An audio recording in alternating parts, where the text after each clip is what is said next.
We're shooting this video just around Easter, but unfortunately we got hit by a winter snowstorm. So Jordan and I are just going to take this opportunity, stay indoors together, and just do a lot of probing. How far do you want me to go with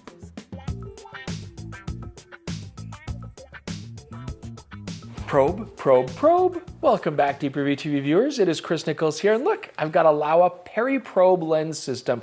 Very innovative device. It's got this periscopic lens attachment along with the original probe lens design. And the Periprobe includes both the periscope and probe optics for only $500 USD more than the original probe lens kit. Now, Jordan and I played with the original Laowa probe lens, and we had a lot of fun with it, but we didn't really realize how you're supposed to use it until we were basically shipping it back. Yes, we stuck it into a lot of interesting places, and we kind of focused on a little bit photography, a little bit video, but it's primarily a video-based system. And you don't just stick it into things. You actually want to pass it through things and take advantage of its very close-up macro capabilities. So this time around, we're going to do some fun experiments, play with both attachments here on the new Periprobe system. So let's probe deeper into what this lens can do.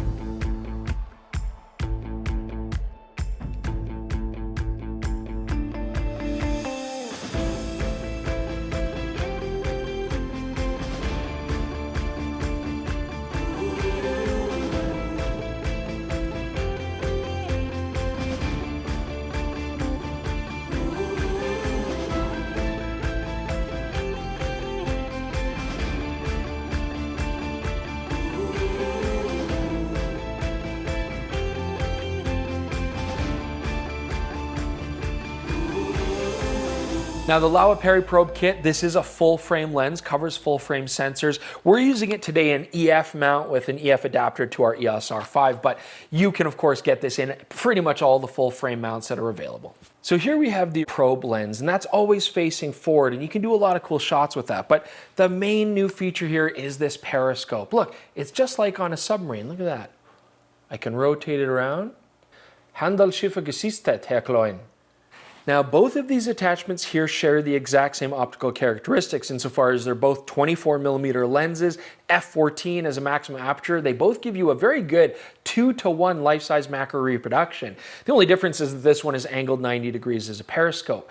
They both also have LED lights in the front to help provide supplemental lighting, and just like the original probe lens, they're quite strong, but they're also sort of a greenish color. It doesn't match well with daylight balanced lights, as you can see here, unfortunately.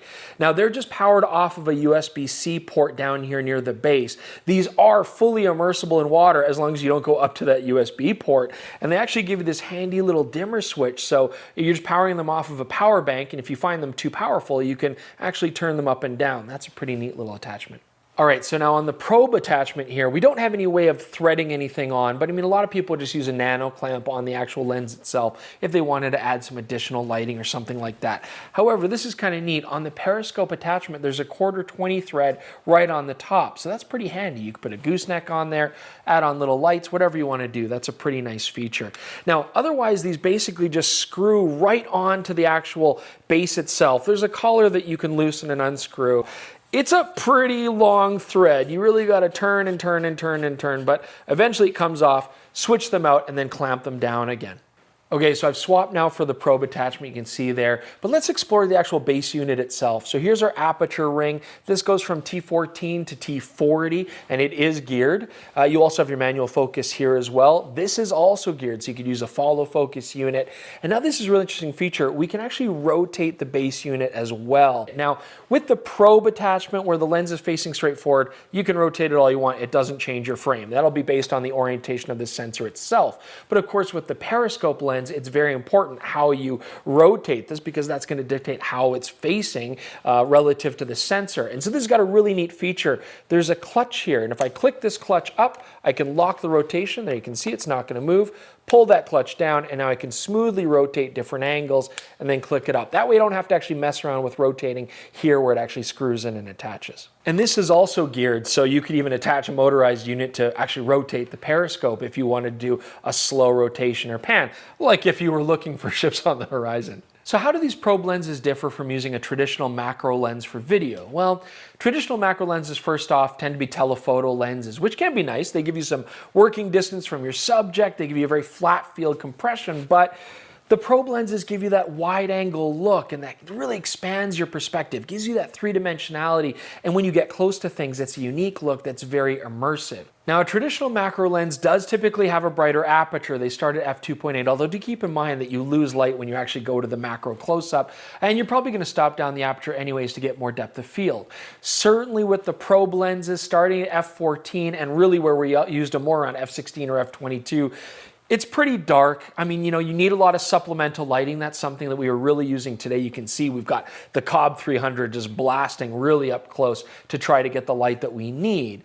But also keep in mind that those probe lenses, because of that extended body, give you at 2:1 macro, whereas a traditional macro lens only gives you about a 1:1 macro capability. So again, I can get really close to things and really magnify them. But really the main difference is going to be the actual physical form factor and just how the lenses are designed.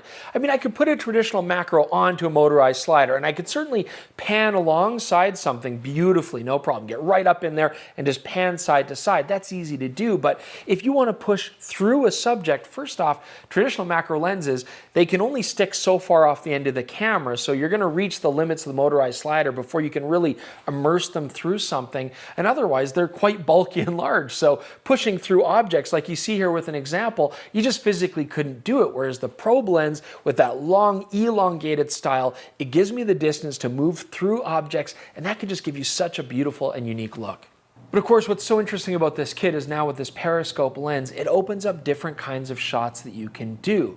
Yes, you can do close-up stuff, you can push through things kind of like the probe lens, but more importantly, this lets you change different angles. Shooting down onto a subject, as you can see here, really useful in that way. I mean, otherwise you'd have to prop up a slider right over top of something, blocking light. How are you going to boom that? I mean, it's really complicated, whereas this makes it quite simple. Shooting upwards onto subjects like we did here in this example, also again, a really nice interesting feature. There's no way that we could put the camera right under the water like that, so this really opens up that possibility. Being able to shoot things down like into an actual water surface, but have the lens facing sideways. I mean, these are all interesting ways that you can change up your shots. So I think this really does add a lot of interesting avenues that a videographer can explore.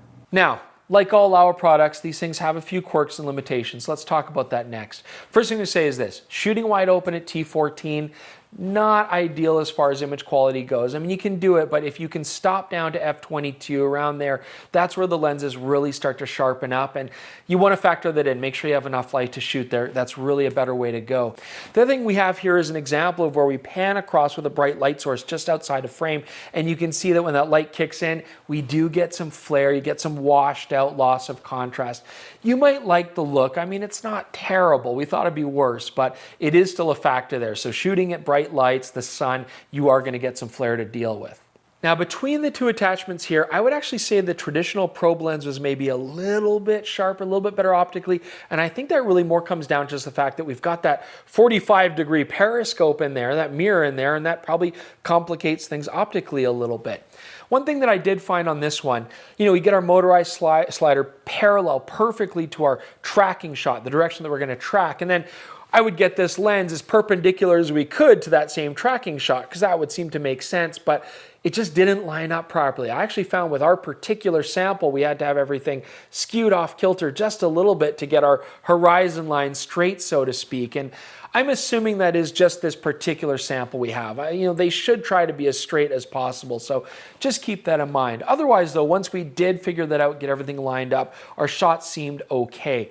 The other issue that we're going to have here is because there's a mirror in there, it is going to mirror flip your video, and so that added complications when we wanted to do things like the handwriting shot, where we're like, oh, we set up all the lights, set up the camera, like, this isn't going to work. It's going to be writing backwards. That's not going to happen. And we'd have to then flip things around and try again. And of course, we're then going to have to mirror flip and post to hopefully make it all work. Overall, though, we had a lot of fun with this kit. I mean, it really is a unique piece of gear.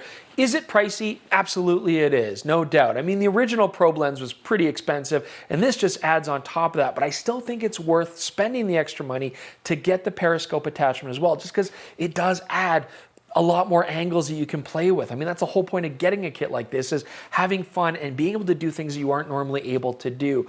Also, the fact that we now have this screw-on, screw-off attachment system means that maybe in the future, Laowa will add other lenses. Jordan really wants a 35mm lens. I think he's saying that just to make me angry, but whatever, I'll forgive him this time. But maybe there's some future proofing there. Keep in mind though, there's gonna be additional costs as well. I mean, you really want to have a motorized slider to bring the most out of these lenses. That's going to be an additional cost as well if you don't have one already.